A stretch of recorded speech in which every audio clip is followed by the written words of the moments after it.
नमस्कार दोस्तों, मैं हूँ राज शिकारी। आज तारीख है अप्रैल 7, 2024।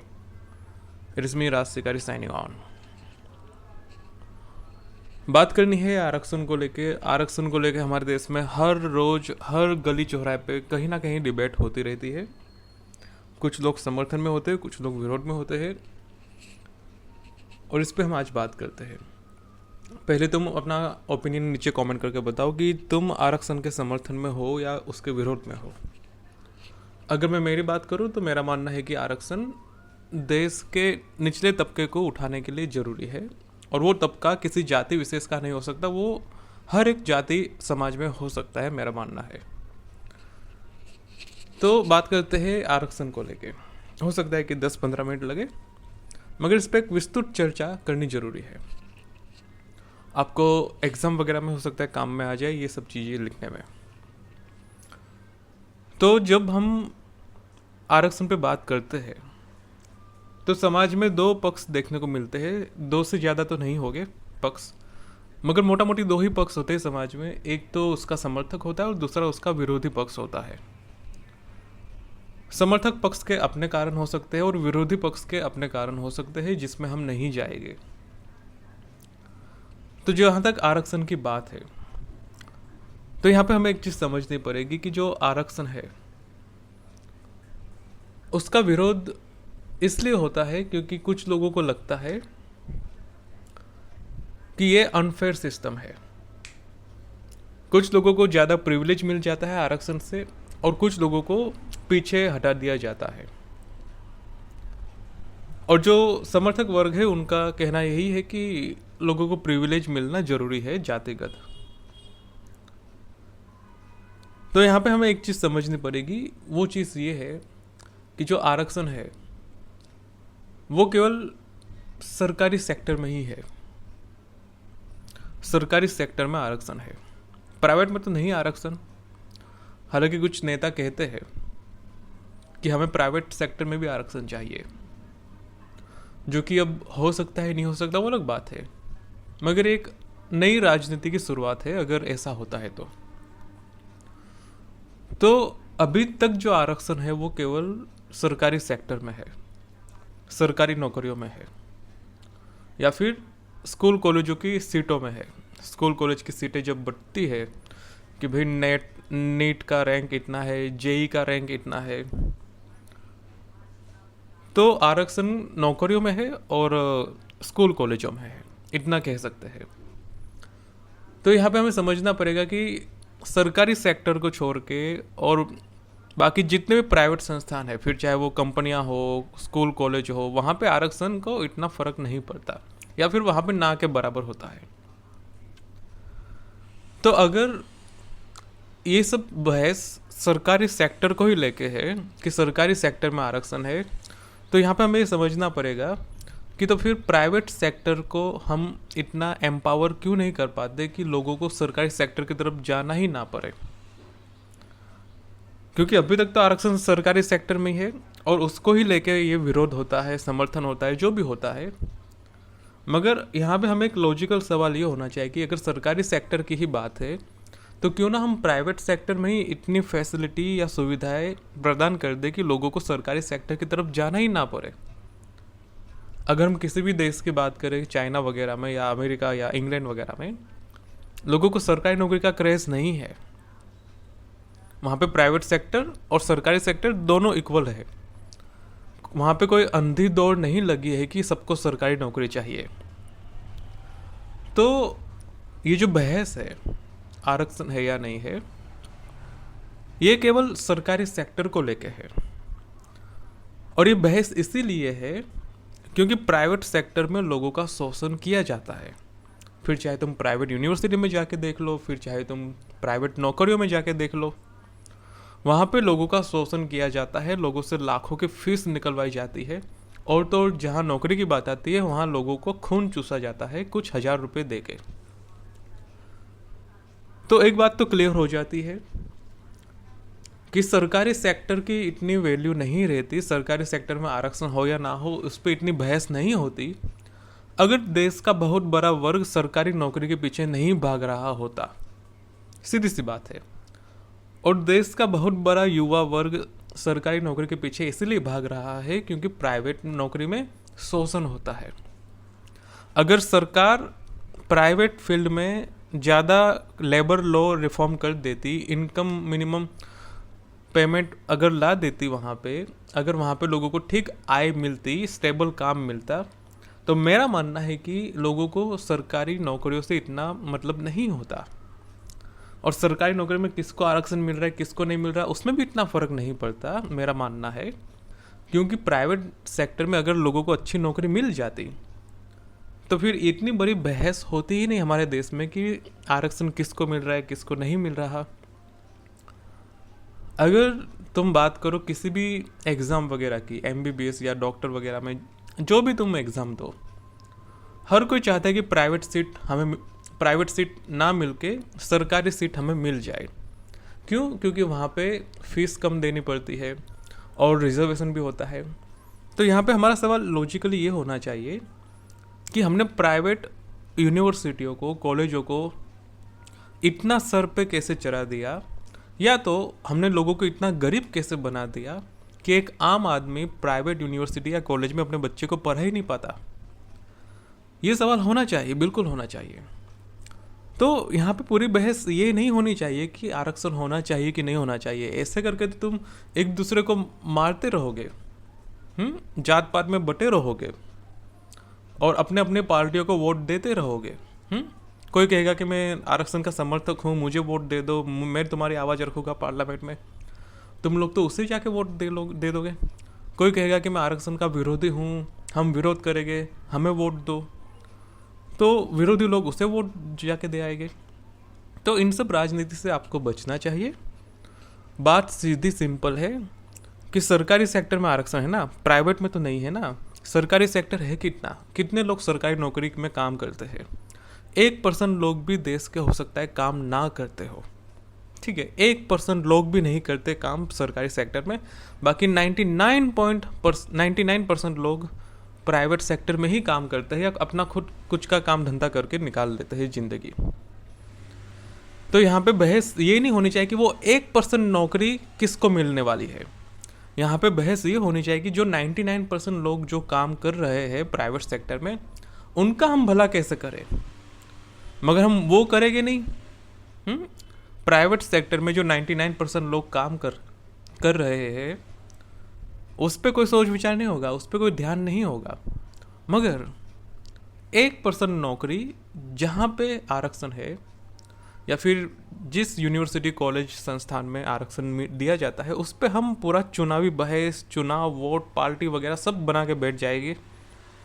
मगर इतनी बड़ी जो हमारा देश का जो मेजॉरिटी क्षेत्र है प्राइवेट सेक्टर, जहाँ पे लोगों को ना चाहते हुए नौकरी करनी पड़ती है, अपना शोषण करवाना पड़ता है, उस पर हम कोई रिफॉर्म नहीं लाएंगे। अगर प्राइवेट सेक्टर में रिफॉर्म आ जाते तो सरकारी सेक्टर की जरूरत ही नहीं पड़ती कि वहाँ नौकरी किसको मिल रही है। मेरा मानना है कि देश में कुचले हुए तबके को कुछ बेर मिनिमम सुविधाएं होनी चाहिए कि भाई कुचला हुआ तबका ऊपर आ सके। अब सरकार प्राइवेट सेक्टर को तो कह नहीं सकती कि भाई तुम गरीब लोगों को, निचले तबके के लोगों को रोजगार दो। सरकार अपने डिपार्टमेंट में ही दे सकते हैं ना, और फिर वो सरकार पे डिपेंड करता है कि वो कैसे लोगों को चाहते हैं। हालांकि हर कोई कंपटीशन से ही आता है, मेरिट से ही आता है, मगर मेरा मानना है कि बहस इस पे होनी ही नहीं चाहिए कि आरक्षण किसको मिल रहा है किसको नहीं मिल रहा। बहस ये होनी चाहिए कि हमें आरक्षण की ज़रूरत है क्यों। बहस इस पे होनी चाहिए कि आरक्षण की ज़रूरत है क्यों। अगर सरकार प्राइवेट सेक्टर को ही इतना एम्पावर कर दे, इतना वहाँ पे इनकम बढ़ा दे, तो लोगों को सरकारी नौकरी की तरफ जाने की ज़रूरत नहीं पड़ेगी। अब यहाँ पे कुछ पार्टी के दलाल आएंगे और कहेंगे कि लोग निजीकरण का, प्राइवेटाइजेशन का विरोध करते हैं। देखो, प्राइवेटाइजेशन एक अलग चीज़ है और लेबर रिफॉर्म एक अलग चीज़ है। जो वर्कर है, वर्कर के हितों की रक्षा करना एक अलग चीज़ है। तो यहाँ उद्योगपतियों के पेड़ चाटना अलग बात है, दोनों अलग अलग चीज़ें हैं।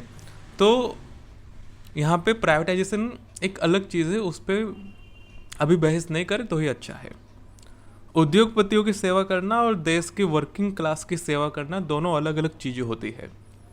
तो जो कुछ नए पार्टी के लोग अगर आपको बरगलाने का प्रयास करें कि भाई उद्योगपतियों का विरोध होता है, प्राइवेटाइजेशन का विरोध होता है, वो अलग चीज़ है। मगर जो काम करते हैं, जो आम आदमी है, यहाँ पे उनकी सुविधा की बात है, ना कि उद्योगपतियों की। तो यहाँ पे हमें एक चीज़ समझनी पड़ेगी कि इसका उपाय केवल इतना ही है कि हम प्राइवेट सेक्टर को मजबूत करें। क्योंकि अगर मान के चलो कि सबको आरक्षण मिल गया, तो फिर उस सरकारी नौकरी की वैल्यू भी क्या रहेगी, तुम मुझे बताओ। या फिर मान के चलो कि आरक्षण चला ही गया, तो भी उस सरकारी सेक्टर में कितनों को नौकरी मिल जाएगी, तुम मुझे बताओ। तो जब 1% नौकरी के पीछे हम इतना पागल हुए पड़े हैं, देश की बहुत छोटी सी जनसंख्या सरकारी सेक्टर में काम करती है, उसको लेकर हम राजनीति कर रहे हैं, समाज में बंटवारा कर रहे हैं, नेतागिरी कर रहे हैं, पार्टी पॉलिटिक्स बना रहे हैं, तो मेरा मानना है कि ये सब सही नहीं है। हमें 99% लोगों की चिंता करनी चाहिए पहले तो। और सरकारी सेक्टर में जो भी हो रहा है वो अलग विषय है, उस पर सोच विचार होना चाहिए। मगर हमारे देश में होता है उल्टा। हमारे देश में इसको लेकर लोग बढ़ जाते हैं, पार्टियों को वोट देते हैं, नेता नेता बन जाता है, और इस पर राजनीति चलती रहती है कि इस समाज ने ऐसा किया, उसने ऐसा किया, इसके वहाँ ऐसा होता है। यही सब चलता रहता है हमारे देश में। जबकि इसका मुख्य उपाय केवल इतना है कि आप सबको प्राइवेट सेक्टर में अच्छे रोजगार मिल सके, अच्छी आय के साथ। इसके सिवाय कोई उपाय नहीं है। आरक्षण रहे ना रहे वो अलग बात है, सरकारी नौकरी है कितनी कि उसमें आरक्षण से फर्क पड़ेगा। जो है भी, अगर हमें उसकी ज़रूरत ना पड़े, हम ऐसी सुविधा क्यों ना बनाए कि हम प्राइवेट फील्ड में अच्छा कर पाए। तो ये इसका उपाय है। सोच के देखो, जो लोग विदेश में जाते हैं, अमेरिका जाते हैं, जर्मनी, रसिया, कहीं पे भी जाते हैं, क्या वो कहते हैं कि हम वहाँ सरकारी नौकरी करने के लिए जा रहे हैं? नहीं कहेंगे ना। हर कोई वहाँ पे बड़ी बड़ी प्राइवेट कंपनियों में जॉब करेगा, बड़ी बड़ी सैलरी उठाएगा डॉलर पाउंड में। मगर हमारे यहाँ हालत ऐसी है कि किसी को प्राइवेट में नौकरी करनी ही नहीं है। तो ये आपको समझना पड़ेगा कि राजनीति भटकाव में बहुत चलती है, आपको भटकाया जाएगा।